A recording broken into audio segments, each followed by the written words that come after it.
I am here with Nick, Fragile, Handle with Care. Tell us all about it, Nick. Okay. It's a striking flyer. Fragile, Handle with Care, Yes. as the picture shows you, a child in a box. Yes.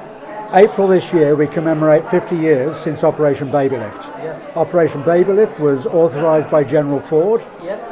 General Ford arranged this mass evacuation of babies and children from Saigon before the Viet Cong arrived. A true story. Absolutely true Okay. story. Over 3,000 babies and children. Yeah. The concern was that these babies and children would be the victims of genocide, Yes. because a lot of them were the children of Allied troops. What drew you to this? What drew me was the writer and the main storyteller, Barton Williams. Yes. He was one of the adoptees. Because it sounds heartbreaking. It Well, is. does sound like uplifting as well. There's a lot of heartbreak involved. Yes. When we think back to Barton's story, he's a young teenage lad, beautiful upbringing here in Australia. He was so life was great for him. Yeah. But when he hit teenage years, he started realising that there was something a little bit odd. Yes. He felt like an Aussie. He loved water skiing. He loved surfing, all the water sports, all the fresh air activity. He got an older brother, Yeah. and the pair of them just got out there and did stuff. Yeah. But when he looked in the mirror, he saw an Asian dude. Yes.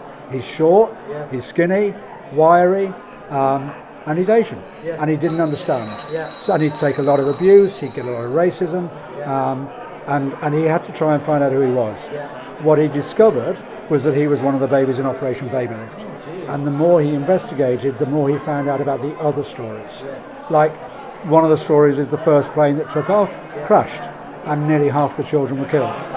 Is this a one-man story type of show? Is it a play? Is it a... It was originally written by him as a one-man story. We've developed it now into a play told in multimedia. We have dance, music, poetry, and we have newsreel from the original day. Dates and times and where it's at, mate? It's on at Goodwood Institute. Yes. It's on Saturdays and Sundays throughout the Fringe. Okay. So Beautiful. Goodwood Institute, Saturdays and Sundays. Guys, come down, check it out. Thank you very much, Nick. That sounds very intriguing. Love Hold it to up see you again, there. buddy. First night, there'll be lion dance and food afterwards. Beautiful. Thank you, buddy.